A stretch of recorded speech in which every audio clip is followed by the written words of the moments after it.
soki baye bazala yango te na nini moninga sosola ezangolu ezali kambangolu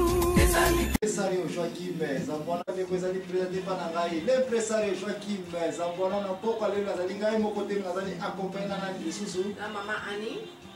ngai nazali activiste na bino na lelo Mama Ani azali l'activiste du jour yem tozali ko représenter minoko ya bato bazangi minoko Mama Ani na banza lelo toye na salon de réception yo awa parce que ozali na ta ya koya na studio te comme d'habitude ce qu'on entend dans la studio de ce là quand se déplacer to yena studio pour na okuta nayo na banza ozana sujet moko bato babenga kiyo olobaki ete to préparer sujet oyo ezibiso presque ba mwana ba moya ko préparer ya monde lelo to comme presque na suka ya na o lobi ya ka to présenter programme pour parler le programme ezali ni so bana mona pour parler lelo bon programme lelo ezali ya paix kimia luvuva. Merci mingi kimia to pe to ndenge mama adalto lo luvuvamu. Luvuvamu kimia ezali eloko malamu parce que mutinyo sali ko vivre na paix. Mutinyo sali kimia, mutinyo sali bisika azali respect nzoto ne ezala. Mutinyo bisika nyo azali alimete mabe eyela yete. Le ya mwana ezali kimia, n'est-ce pas? Pour d'après yo, c'est na pesa biso pe définition ya paix selon recherche na yo. Bon, selon recherche na ngana moni paix ezali place bolingo ezali place bato bazali koyokana ne wana ezali pe donc linga kolobete soko koti bazam na ndako moni bato boyokani ezali koswana ezate matata ezate na quartier makelele ezate na mboka masasi ezali kolela te esika nyonso lingo kende kobino kokende donc nde wana yango yo ozali komona kimia n'est-ce pas yango wana selon ba recherche nde yango na pe te wana selon pe vina yonde oza kosepela bongo makambo nyonso likosala moto azali kotela difficulté azali te makeyele eza te wana nde pe n'est-ce pas wana nde mpenza yango wana selon ba ndenge yo omoneli bongo nini moto esalaka ke place wana fale kimia ezala me kimia ezali te eloko nini ekose ke kimia ekoka kolongwa na place kimia ezali oyo bato nyonso baza kosouhaite ke kimia ezala me kimia sikoyo elongwe nini te pose yango nini te posaka biloko yango wana eyaka na ntango bato bazokoyokana te koswana kobunda ekoti bato bazoyokana te oui bato bazoyokana te me nini yango esaliki bato sikoyo baza lisusu koyokana te dapres ya bien likambo eleki wana moko asepeli na likambo yango te nde mobulu ekoti nde ya bongo nde bien c'est comme d'habitude biso topozaka baquestion mpona koyeba connaissance ya bandeko bazali kolanda biso na connaissance ya yo mama Ani wana na korépondre après mpona yeba soki likambo oti koyebisa biso oza na raison to oza na raison te meyebakaki na émission na biso oyo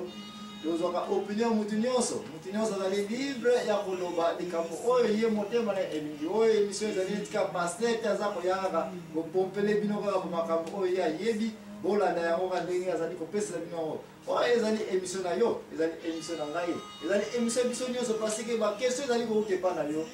basije nyonso ezali kodeve ezali kouta mpe epa na yo nde yo ntango oyeli biso yango biso toanalyse yango totraite yango c'est pourquoi baréponse ya motu nyonso ezali acceptable sinon ke ezali mpe challenge bato bakoki kobenga balobi non place oza na raison to oza na tort nde yango na émission na biso ya la vérité mais avant tokende kozwa mwa répondre na biso c'est naza na mwa question na ndenge yo lobi te kimia soki ezali te soit bato baza koyokana te moto azali apose yango mais naza na mwa question ya moke kani na oyi kopesa biso mpenza oyo oyi kozala modele ya place oyo mpe ezali te neti bato ubie makila etangi bato bazali kobunda papa akimi ndaku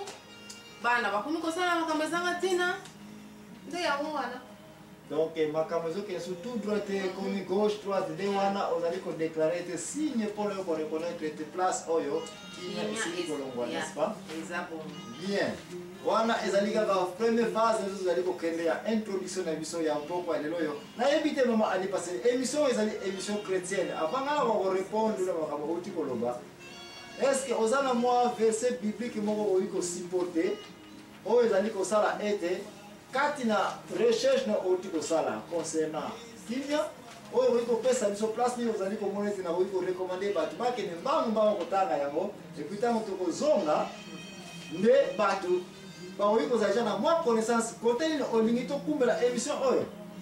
ya ba verset biblique ezali tanto ozonga ndeta na bongo nde na kopesa bino. Merci mingi ndeko kokende mosika te ngai l'impresario Joachim Ezambona kati na émission oyo ya la vérité émission na biso nano ebandi penza te tozali ka continuer kokombola kosala ba recherche concernant situation etali pe nina wepesaka ke pe ezali susu na bisika te nina wepesalaka ete kimia ezalaki me kimia eyekozala provoke ke ekimi de place wana tozali awa na mission oya la vérité. Merci mingi ndeko kokende mosika te tikete tokende suko mela mwa koka na biso comme ça tant que kozonga de wana tokoyeba koma tokokumbela émission oyo ngai l'impresario Joachim Ezambona. Merci mingi frère na kokende mosika te invité bato bazana pembe na yo baya ko participer na émission ya bango moko ya bino moko ya biso te. Merci mingi.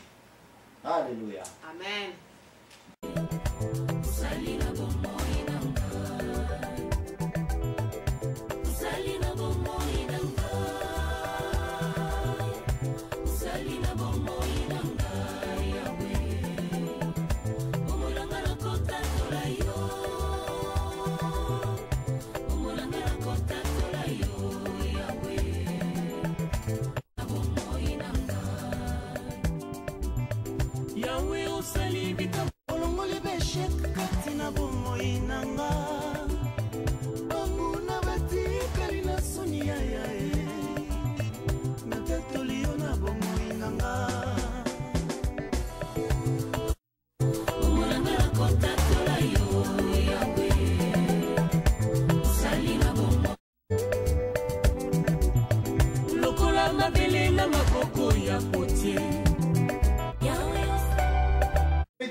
L'impresario Joachim Ezambona accompagné na Maman Annie Mtazali l'activiste du jour. Maman Annie banza yo mutu ozala ko lomba ete ozana programme o esili ko yana o bande ko bengela kibiso basili ko pesa biso sujet ya ko traiter qui est kimia pe kimia ezali ko zanga na balabala kimia ezali ko zanga na mabota papa na mama bazali ko yokana te bana pe bakoti na désordre wana bana bazali ko yokana te famille numéro 1 na famille numéro 2 mabota ba génération économique ko kabona. Koyana quartier ba problème koyana bamboka ba problème koyana mokili ba guerre partout nina ngo ezali ko sala ete ba guerre ezali ko kende partout tina mabota na biso décision wana mtezali ko sala ete Mama Ani alobete définition ya paix ezali place kimi ezali ko zana yango to lobaki yango wana Mama Ani siko ngana za ko continue la série ya collection ya ba information concernant kimia qui est paix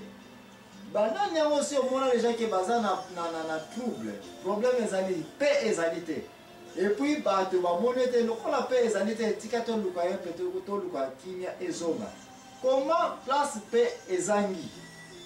Donc, exemple, nous avons la place désordre et années trouble et années et puis bah, tu vas tenter qu'on résoudre le macamon pour kimia et zona. Dans la société, nous avons un exemple, tu as un cas où comment bah, tu vas mettre quelqu'un pour résoudre le problème de kimia. Ya batu ebele ma donc quand yango eza ebele na quartier on a batu tante kozongisa kimia ezozonga te bon mosusu apréféré akende na leta afuni makambo na leta mpo leta ye moko avandela makambo mpo kimia ezonga bon na ntango avant mpe bakota na leta bamekana nano bango na bango ke bamoniki makambo ezosimba te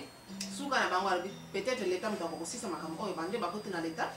leta akatela bango makambo wana. Est-ce que si au moins je place des ordres ezali ko swana ezali batante ko no luka kimia bali bo abeta ki mwana ngape fona ngo beta ili ki moye kimia wi ko zongela yeah abeta ki mwana ngape na beti mwana ye po ozomona batu mususu ba problème muso ebandaka na net na bana mususu ou bien grande sœur na petite sœur ou bien frère na grande sœur ozomona ko swana wana ekoti. Et puis mon boulot est côté, qui vient à la société. Comment si on va tenter de résoudre la solution? Pour être solution et il y a qui vient et comment va tenter de résoudre la honte? Non, non, niki nganga pe na niki yo lisusu. Nde bongo, pour ceux qui au mutabiti yo tiki ya kabo wana na mona resi. Est-ce que si on mange en place bazali ko swana ki mutu alobe te bonyo za ko swana sangana hivi ko swana tena na kubenga ndo ndeko na mtu hivi ko swana et puis ati ko benga ndeko na aya aswana bo kimia ekota. Ya na mona yango po batu mususu mona te ha vio wana za makasi donc bo mekana bino te na vio wana. Donc makasi na ye epesie ngenge. Batu bamoni ko banga ba epike mutu wana babujaka ete soko meko buje ye ha okokufa. Donc, l'ingo va être mutu à côté de la force. La raison du plus fort est toujours la meilleure. Donc, aïe, pour mon était place à mon désordre, et puis il n'y a pas une appel dans ma case, on a vu le bolivie, à la salle de force. Et puis qui me pèse, n'est-ce pas? Qui me zongi? Ma tante est allée pour la essayé. Au monde a déjà. Qu'on soit un peu éthique. Donc, à salle de force. Bon, ce qu'il y a dans la communauté, comme soit le groupe, soit le pays. Donc, le pays peut soit provoquer, ça les force. Et puis, et puis, il faut appliquer force des solutions et n'est-ce pas? Bon, si est-ce que la Bible, voilà la société, la mission, il y a la société. La place au temps. La culture la vie. Des barreaux, bateaux, lignes, la solution, il y a la place, le problème est d'aller utiliser force.